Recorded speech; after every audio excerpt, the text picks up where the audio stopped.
welcome to Bharata First. You're watching Big Picture with me, Frank Razam Pereira. Before I proceed, let me ask you, have you subscribed to the channel and liked the video? If not, please do so right now. We have an informative monthly newsletter. Do subscribe to it to improve your knowledge.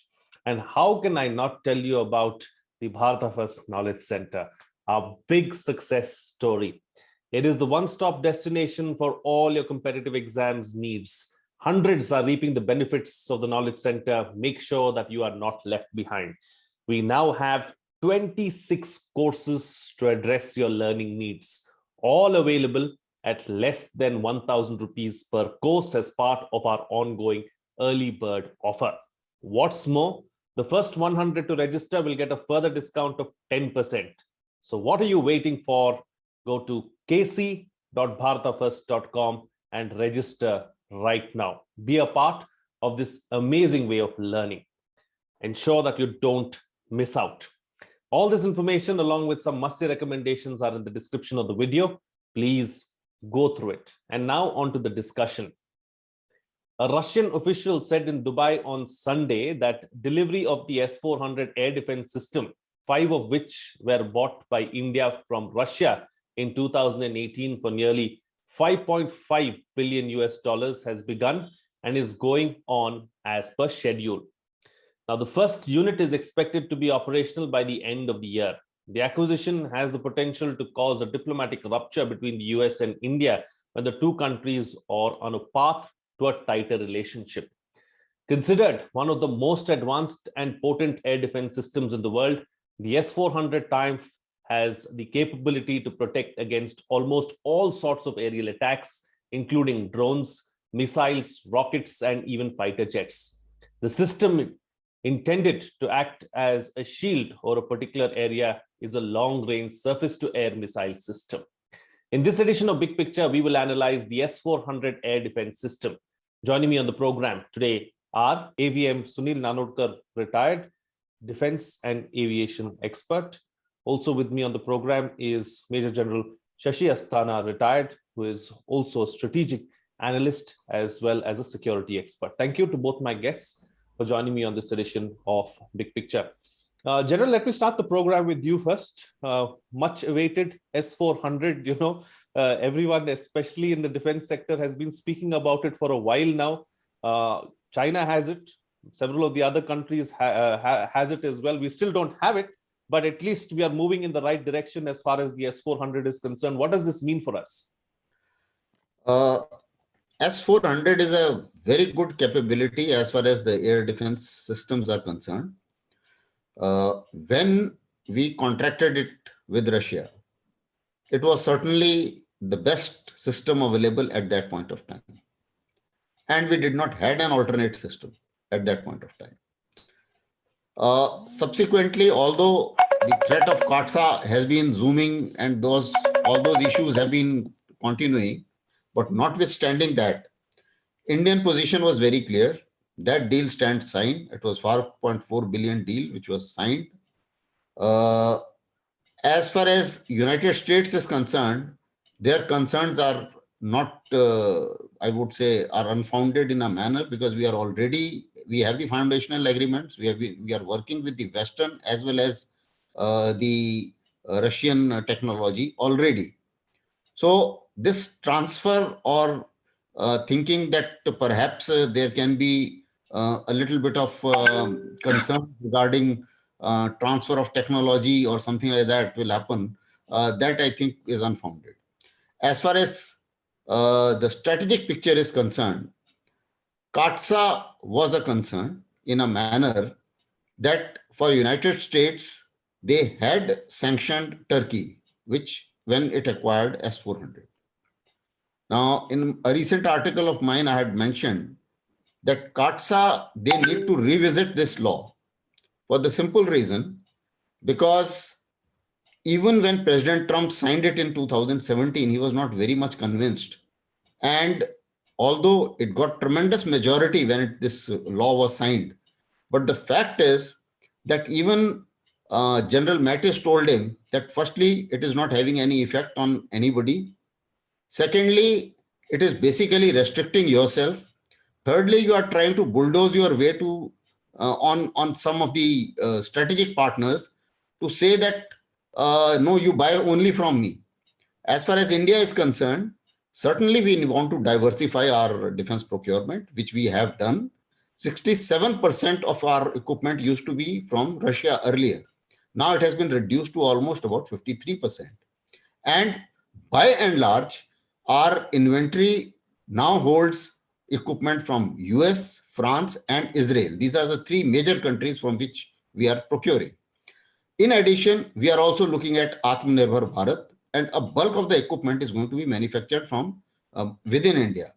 So considering this trajectory, US presuming that no, we should not be buying from others, that is not a very viable option, and therefore it was struck down. India was very clear in its perception. The ball remained in the court of United States, and very recently, even their senators have also projected that it's not a waiver is essential. We did accommodate our interest with the US in case of Iran, if you recall. We did cut down the oil, but that accommodation also did not help very much because immediately Iran had a deal with China, and apparently they fell into the other side.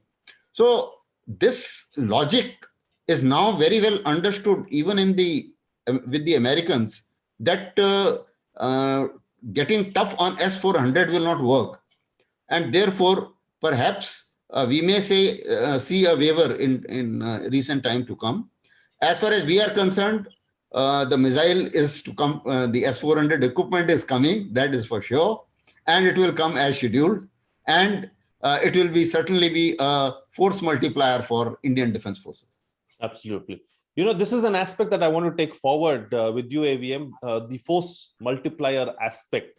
What does this mean for our Indian Defense Forces, considering, that the Army Chief and the Air Force Chief in the recent past have spoken about how we are ready for a two-pronged attack. We are ready for, adventurism, both on China's and Pakistan's part. So from that perspective, what does this air defense system really mean for us?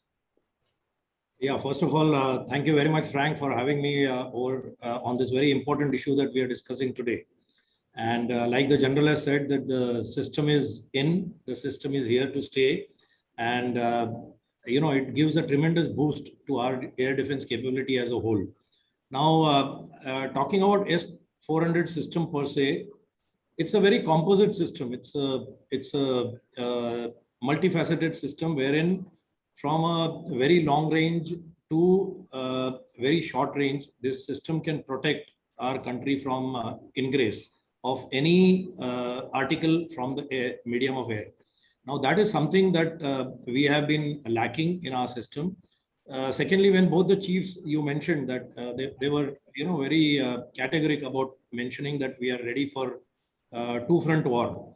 Now, this system coming in adds to their capability, whether it is Army, Navy, or Air Force, because the very fact that this system is capable of taking on incoming aerial targets from 400 kilometers right down to about 40-50 kilometers. That means it gives you a complete umbrella cover, because anything below 40 kilometers, we have our short range air defense systems and the localized air defense systems in terms of guns and, short range missiles and stuff like that. Now, this system consists of a good radar network, that is long range radars, medium range and short range radars, both in terms of surveillance capability as well as fire control capability. Now, this system, just to talk in terms of layman language, I don't want to get too much technical because this is what is important for our viewers to know, that any incoming missile, be it from Pakistan, be it from China, or anywhere else, seaborne, ballistic or non-ballistic, that means going outside the Earth's atmosphere or within that, coming into India, or towards India and identified as hostile, we will be able to take on. Secondly, all the types of aircraft including the small UAVs, we will be able to tackle with this system. What it means is that even if the radar visibility of these systems can be reduced by enemy, these system radars are capable of detecting a very low radar cross section, that is radar visible, very low visibility targets also. So therefore, that is what the potency of this system is. And like I said, it is a complete umbrella system. That means it gives you cover from a very short range towards your vital areas and vital points to further away up to say 400 odd kilometers. That means the radar is picking up the target much beyond that when it is engaging at 400 kilometers. So that is what the beauty of this system is. And when we talk about 400 kilometers, that means we can tackle the targets in the enemy territory itself before it crosses our borders. So that is what the fancy of this system is. And that is why we can take on targets in China as well as in depth in Pakistan before it is or at the time of its launch or thereabouts. And that is why it's a very good strategic asset that India has acquired. And that is why General has very nicely spoken about restrictions by other countries or their apprehensions about supply to us by Russia. And one point I would like to add is that when we talk about Western system and Russian system, I think the cost effectiveness for this kind of performance or the capability that we have acquired is also very, very important, because all other systems, if we study the effectiveness vis-a-vis the cost, I think this is one of the better systems at low cost. Right. Absolutely. So we've covered the what does it do, why do we need it, and its significance. General, coming back to you now, let me take forward an aspect that you raised. The United States once again has raised concerns over the delivery of the S-400. In the past, we've not worried about it, we've not bothered about it, and you also mentioned it in your opening remark about how it's here to stay, we are going to get it, there is no two ways about it. What does this mean as far as India and US defense ties are concerned? Is it going to come in the way at some point in time? Because the US has wanted us to buy their missile defense system or air defense system, the THAAD. And we have time and again said that it is inferior when compared to the S-400. See, when we buy a system, it has to get integrated into the other systems which we have, because air defense is a composite system in a manner that it has to match with the other kinds of systems which we have, and other or most of the air defense system which we had are Russian. That's number one. Secondly, air defense, as the Air Marshal also mentioned, it is a air defense umbrella. Now, in that umbrella, you can't have an American system and then a Russian system. So that umbrella has to be a composite umbrella. And if all other systems are Russian systems, then we better have a Russian system because compatibility is better. That's one part of it. The second thing is that when we were actually looking, initially, Americans were not very keen on transfer of technology. We wanted everything as far as on most of the equipments for transfer of technology. Russians are the only ones who actually gave us transfer of technology, especially you would have seen we have started manufacturing T-72 tanks and a whole lot of other Russian equipment we have started manufacturing because it happened that way. With the Americans, there was another problem. They have been saying that, okay, this equipment is in service, so therefore it doesn't require a trial. Now, whether it meets our conditions or it doesn't meet our condition, that's not their concern. They will avoid the normal contracting process. That used to be the stance earlier. Now, of course, a lot has happened. And with foundational agreements having been signed, like COMCASA and BECA and a whole lot of other agreements which we have signed with US, now things are looking better, and that's why the procurement has also increased. But as far as this system is concerned, at that point of time, there was no decision dilemma, because this was cost-effective system, better system, and needed to be bought at that point of time. And the American system which they were offering was costlier, not matching our requirement, and certainly not getting integrated into our rest of the air defense systems. I will also like to add to what the Air Marshal said. This system can track 200 targets at one time, and engage 36 targets at one time. So that's another plus which it has. Similarly, the auto detection, it also has the anti-jamming facilities. So there are a lot of facilities also which are in addition to the other air defense systems we have. We don't have those kinds of facilities as of today. Also, when we talk of the AD umbrella, then as he mentioned, when you go to short ranges, then you have your smaller systems. But when, as far as the S-400 is concerned, it has got a wet missile. It can fire missiles at various ranges. It is 400, 250 kilometers, 120 kilometers, and 40 kilometers. So therefore, it covers the entire gamut of the umbrella, as the Air Marshal mentioned. So these are some of the reasons as to why we went in for it. Points taken. Yes, absolutely. And these are very valid reasons as well. And we don't need to give any justifications to anyone else. At the end of the day, we do what is best for us. AVM, just broadening the scope of the discussion and looking at the Western sector with China, and probably the S-400 will be deployed there first, especially because of the kind of air threat that the Chinese possess. Now, the Chinese have a 5th generational aircraft as well. We now have a 4.5 generation aircraft in the Rafale. So from an air superiority point of view, getting the S-400 integrated into the system, how does it work? Can we match up to China? Okay, that's a good point that you have raised.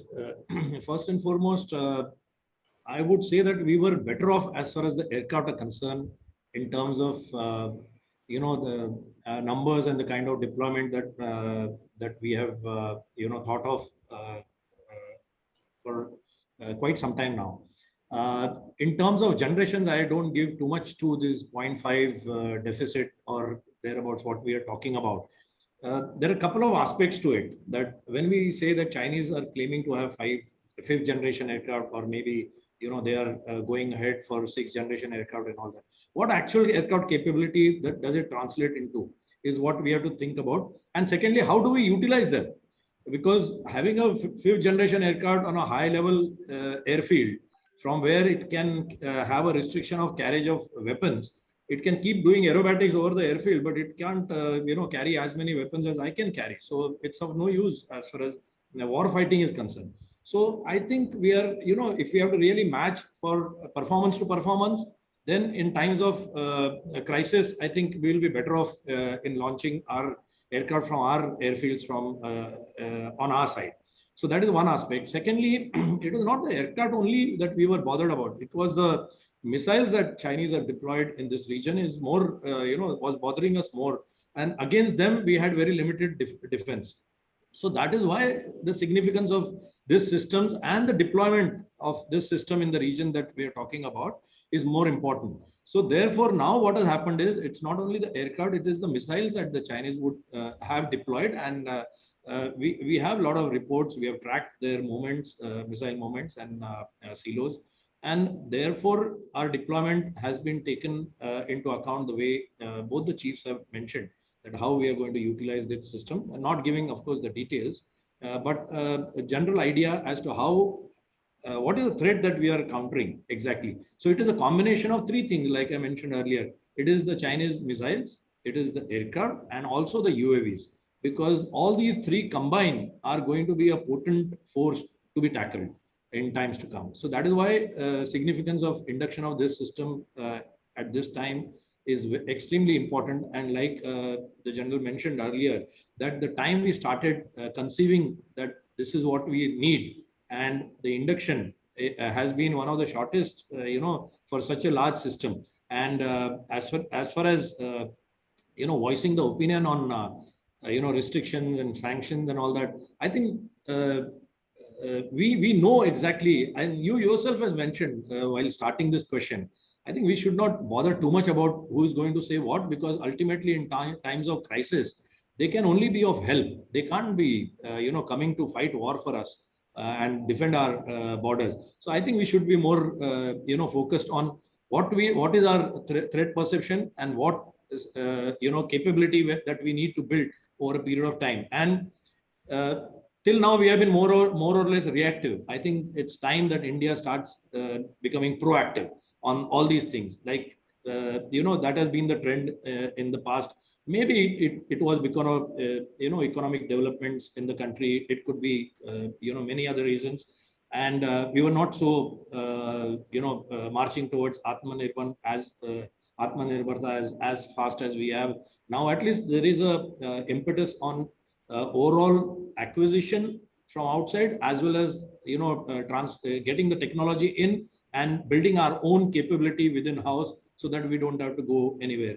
As far as the integration is concerned, see, any system can be integrated, but what is the ease with which you can integrate it, and what is the visibility into the other system that you're getting through these contracts is very important. Like, we have got ISECS in place. Everybody knows, a couple of years back during the chief's interview, he said that we have a software, we have an integration of all air defense assets into one system, including Army, Navy's assets. We're trying to do that.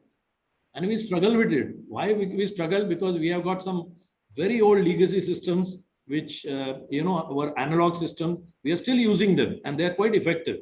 So we don't want to just discard them. So we converted them, that analog, into a digital form, which was required by the present generation systems. So, that is one of the very, very important issues. And through this, we have learned a lot. And our private companies have been integrated into this, because we are Indian. As Indians, we are very good in, software management and development. So therefore, we have, we have taken everybody on board, and that is how we have reached this stage. And therefore, it is very important at the contract stage as to what is the visibility that, the vendor is going to give it to us to integrate these into our system for ease of operation. So therefore, all these aspects, if you take into account, which were taken while deciding on what system to go in for. So it is performance, capability, giving you capability, as well as ease of integration into your overall system that you have, so that in a network-centric warfare, you don't have to look back as to what are my limitations when I'm fighting war. It gives a tremendous flexibility to the commander to, first of all, this being a mobile system, it gives commander the flexibility to deploy, as well as effectively utilize through the command and control system. So I think if you take the overall picture of air defense of our country, which is so vast and diverse, from mountains to coastal area, such vast, I think these are the kind of capability that we must acquire. And like I said earlier, we should be proactive rather than reactive. Absolutely. Absolutely. All right. Time to get closing comments from both my panelists with the best way forward and what next. Starting first with you, General. Firstly, just to add one more point, you asked about 4.5 versus 5th generation / 6th generation. The entire equipment of China is yet to be tested in war. And China is not one of the major suppliers. All the countries who are buying the equipment of China are those countries who are debt-ridden by China, and they have no choice but to buy from China. Otherwise, nobody is buying Chinese equipment. So it is yet to be tested from in war. They can claim anything. That's their problem. Second thing is that certainly we need to be proactive. We are now getting proactive. And even in the thought process, we need to be proactive, because we are also a nuclear country. We are also, there may be a difference in the comprehensive national power. That's a separate issue. But then the similar difference also exists between us and Pakistan.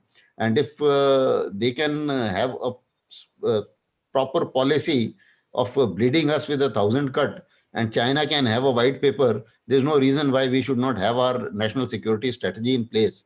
And we should also not get cowed down or get bogged down with somebody launching a PIL to not allowing to make a strategic road, because we don't have a policy in place. So I think we need to be proactive, and we have to work a lot and catch up as far as the capacity building is concerned. Absolutely. And AVM, close the show for us with your concluding remarks. Yeah, I think it's a good step forward to acquire such systems as far as the air defense capability of India is concerned. And I think with this induction, we will also get visibility into the designs of this system. We may not have actual designs transferred, but at least how these systems have been built, how they have been integrated, and stuff like that. So that will help our scientists, our DRDO, our private industry to start thinking as to how to go ahead couple of steps as far as such capability acquisition, capability build-up concerned. So I think it's a good step which we took few years back, notwithstanding what others are saying.